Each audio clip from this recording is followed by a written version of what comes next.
Acute respiratory distress syndrome বা সংক্ষেপে যদি বলি ARDS, এটা আসলে ফুসফুসের জন্য ঠিক যেন একটা আকস্মিক আর বিধ্বংসী ঝড়। মানে হুট করে এসে এমনভাবে আঘাত হানে যে শরীরকে তার সবচেয়ে জরুরি, সবচেয়ে মৌলিক কাজটা মানে শ্বাস-প্রশ্বাস নেওয়ার জন্য রীতিমতো সংগ্রাম করতে হয়। তো প্রশ্নটা খুবই গুরুত্বপূর্ণ। একটু ভেবে দেখুন তো, যে ফুসফুসটা আমাদের বাঁচিয়ে রাখে, সেটাই যদি হঠাৎ করে কাজ করা বন্ধ করে দেয়, তখন ঠিক কী হয় শরীরের ভেতরে? চলুন এই গুরুত্বপূর্ণ অবস্থাটা নিয়েই আজ আমরা বিস্তারিতভাবে জানব। এই যে এক্স-রেটা দেখছেন, এটাই হলো একটা সংকটাপন্ন ফুসফুসের আসল ছবি, আর একেই বলা হয় অ্যাকিউট রেসপিরেটরি ডিস্ট্রেস সিন্ড্রোম, মানে ARDS। খেয়াল করে দেখুন, পুরো ফুসফুস জুড়ে কেমন সাদা সাদা হয়ে আছে। এগুলো আসলে তরল। সাধারণত একটা সুস্থ ফুসফুস কিন্তু এক্স-রেতে কালো দেখায়, কারণ ওটা বাতাসে ভরা থাকে। কিন্তু এখানে ফুসফুসটা যেন তরলে একদম ডুবে গেছে। তো সহজ করে বললে ARDS জিনিসটা কি? এটা এমন একটা অবস্থা যা খুবই দ্রুত ছড়ায়। এতে হয় কি, ফুসফুসের ভেতরে যে ছোট্ট ছোট্ট বাতাসের থলিগুলো থাকে, যেগুলোকে আমরা অ্যালভিওলাই বলি, সেগুলো সব তরলে ভরে যায়। আর ফলাফল কি দাঁড়ায়? শরীরে অক্সিজেন ঠিকমতো পৌঁছাতেই পারে না। এক কথায়, শ্বাসযন্ত্রটা ফেল করে। আচ্ছা, এই অবস্থাটা যে কতটা গুরুত্বপূর্ণ তা একটা সংখ্যা শুনলেই বোঝা যাবে। ইন্টেন্সিভ কেয়ার ইউনিট বা আইসিইউতে যত রোগী ভর্তি হন, তাদের প্রতি 10 জনের মধ্যে একজনই কিন্তু এই ARDS-এর শিকার। ভাবা যায়? এটা আমাদের স্বাস্থ্য ব্যবস্থার উপর যে কি বিশাল একটা চাপ তৈরি করে, তা নিশ্চয়ই বুঝতে পারছেন। আচ্ছা, চলুন এবার একটু ফুসফুসের ভেতরে গিয়ে দেখি এই সংকটটা ঠিক কিভাবে ধাপে ধাপে বাড়ে। এটাকে আমরা শরীরের ভেতরে চলা একটা 3 পর্যায়ের যুদ্ধের সাথে তুলনা করতে পারি। দেখুন, এই পুরো প্রক্রিয়াটা মূলত 3টা ধাপে হয়। প্রথম ধাপ, যেটাকে বলা হয় এক্সিউডেটিভ ফেজ, এটা অনেকটা বন্যার মতো। প্রদাহের কারণে হুট করে ফুসফুসটা তরলে ভরে যায়। এরপর আসে দ্বিতীয় ধাপ, প্রলিফারেটিভ ফেজ। এখানে শরীর নিজেই চেষ্টা করে ওই ক্ষতিটা সারিয়ে তোলার। কিন্তু মাঝে মাঝে এই মেরামতের চেষ্টাটাই হিতে বিপরীত হয়ে যায়। আর তখনই শুরু হয় 3 নম্বর ধাপ, ফাইব্রোটিক ফেজ, মানে ফুসফুসে স্থায়ীভাবে একটা ক্ষত বা দাগ তৈরি হয়ে যায়, ফুসফুসটা শক্ত হয়ে যায়। এখন কথা হলো, এই ARDS রোগটা নির্ণয় করা কিন্তু বেশ কঠিন একটা কাজ। কেন? কারণ এর যে লক্ষণগুলো, সেগুলো আরও অনেক রোগের লক্ষণের সাথে মিলে যায়। শরীর যখনই কোনো বড় আঘাত পায় বা মারাত্মক ইনফেকশনের শিকার হয়, তার প্রতিক্রিয়াটা প্রায়ই ফুসফুসের ওপর এসে পড়ে। সব মিলিয়ে ব্যাপারটা ডাক্তারদের জন্য একটা মেডিকেল পাজল বা ধাঁধার মতো হয়ে দাঁড়ায়। সবচেয়ে বড় চ্যালেঞ্জটা আসে কনজেস্টিভ হার্ট ফেলিওরের সাথে এর পার্থক্য করতে গিয়ে। দেখুন, দুটো রোগেই কিন্তু ফুসফুসে তরল জমে, কিন্তু মূল কারণটা একদম আলাদা। ARDS-এর ক্ষেত্রে সমস্যাটা ফুসফুসের নিজের, সেখানকার রক্তনালীগুলো লিক করে তরল বেরিয়ে আসে। আর হার্ট ফেলিওরের ক্ষেত্রে সমস্যাটা হার্টের।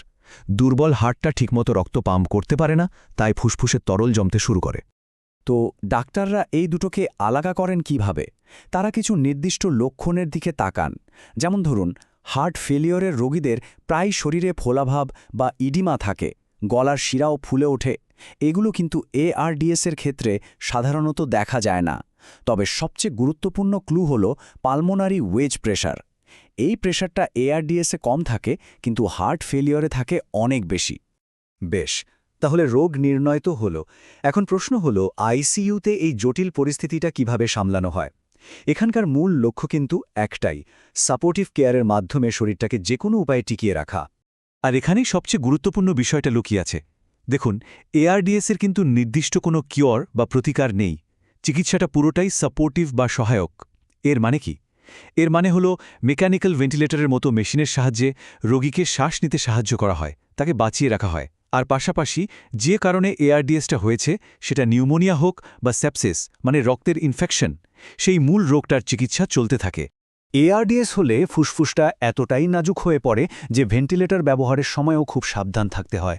একটা বিশেষ কৌশল ব্যবহার করা হয়, যেটাকে বলে লাং প্রটেক্টিভ ভেন্টিলেশন, মানে ফুসফুসকে বাঁচিয়ে ভেন্টিলেটর চালানো। এতে খুব অল্প পরিমাণে বাতাস দেওয়া হয়। রোগীর শরীরের প্রতি কেজি ওজনের জন্য মাত্র 6 মিলিলিটার করে। উদ্দেশ্য একটাই, যেন ভেন্টিলেটরের চাপে ফুসফুসের আরও ক্ষতি না হয়ে যায়। যাদের ARDS খুব মারাত্মক পর্যায়ে চলে যায়, তাদের জন্য আরেকটা খুব কার্যকর কৌশল হল প্রোন পজিশনিং। সোজা কথায়, রোগীকে পেটের ওপর মানে উপর করে শোয়ানো হয়, আর এটা করা হয় দিনের মধ্যে প্রায় 12 থেকে 16 ঘন্টার জন্য। এতে হয় কি, পিঠের দিকে ফুসফুসের যে অংশগুলো এতদিন চুপসে ছিল সেগুলো খুলে যায় এবং শরীরে অক্সিজেনের মাত্রা অনেকটাই বেড়ে যায়। কিন্তু এত সব চেষ্টার পরেও এআরডিএসের বাস্তবতাটা বেশ কঠিন। রোগের তীব্রতা যত বাড়ে, মৃত্যুর ঝুঁকিও ততটাই বেড়ে যায়। যেমনটা দেখছেন, হালকা এআরডিএসে মৃত্যুর হার প্রায় ৩৫%, মাঝারি ক্ষেত্রে সেটা বেড়ে হয় ৪০%, আর গুরুতর ক্ষেত্রে এটা ৬০% পর্যন্ত হতে পারে। সংখ্যাগুলোই বলে দেয় পরিস্থিতিটা কতটা ভয়াবহ। কিন্তু যারা এই কঠিন লড়াইটা জিতে যান, যারা এআরডিএস থেকে বেঁচে ফেরেন, তাদের যুদ্ধটা কিন্তু হাসপাতাল থেকে ছাড়া পেলেই শেষ হয়ে যায় না, বরং এরপর তাদের জীবনে শুরু হয় সম্পূর্ণ নতুন একটা অধ্যায়, দীর্ঘমেয়াদী চ্যালেঞ্জের অধ্যায়। বেঁচে ফেরা রোগীদের ওপর মানসিক প্রভাবটা যে কতটা গভীর তাই চার্টটা দেখলেই বোঝা যায়। প্রায় ৪৮% মানুষ উদ্বেগে ভোগেন, ৪৩% ভোগেন বিষণ্ণতায়, আর ৩৫%-এর মধ্যে দেখা যায় পোস্ট ট্রমাটিক স্ট্রেস ডিসঅর্ডার বা পিটিএসডি। আসলে আইসিইউর ওই ভয়ঙ্কর অভিজ্ঞতাটা তাদের মনের ওপর একটা গভীর দাগ কেটে যায়। শুধু মানসিক আঘাতই নয়, শারীরিক সমস্যাগুলোও কিন্তু মারাত্মক। রোগীরা প্রায়ই সাংঘাতিক দুর্বলতায় ভোগেন। অনেকের স্মৃতিশক্তি বা মনোযোগের সমস্যা হয়, যেটাকে প্রায় ব্রেইন ফগ বলা হয়। সব মিলিয়ে তাদের জীবনের মানটাই যেন একদম কমে যায়, আর এর ফলে স্বাভাবিক জীবনে বা আগের কাজে ফিরে যেতে তাদের অনেক সময় লেগে যায়। এই বিষয়টাকেই খুব ভালোভাবে তোলামুন্নিয়ে করেছে এই উদ্ধৃতিটি। এখানে বলা হচ্ছে ৫ বছর পরেও হয়তো ফুসফুসের কার্যকারিতা আগের মতো স্বাভাবিকের কাছাকাছি চলে আসে, কিন্তু ৬ মিনিটে হাঁটার ক্ষমতা, অন্যান্য শারীরিক সক্ষমতা এবং জীবনের সার্বিক মান এগুলো প্রায়শই কমে যায়। এর মানে প্রভাবগুলো খুবই দীর্ঘস্থায়ী। বেঁচে ফেরাটা আসলে একটা লম্বা যাত্রার শুরু মাত্র। তো সব শেষে একটা প্রশ্ন আমাদের সবাইকে ভাবতে বাধ্য করে। চিকিৎসা বিজ্ঞানের কাজ তো রোগীকে মৃত্যুর মুখ থেকে ফিরিয়ে আনা, কিন্তু তারপর আইসিইউ থেকে বেঁচে ফেরা মানুষগুলোর শারীরিক এবং মানসিক পুনরুদ্ধারের যে লম্বা আর কঠিন যাত্রা, সেই পথে তাদের আরও ভালোভাবে সাহায্য করার জন্য আমরা কি করতে পারি, আরও উন্নত ব্যবস্থা কিভাবে গড়ে তোলা যায়। সম্ভবত এটাই এখন আমাদের সামনের সবচেয়ে বড় চ্যালেঞ্জ।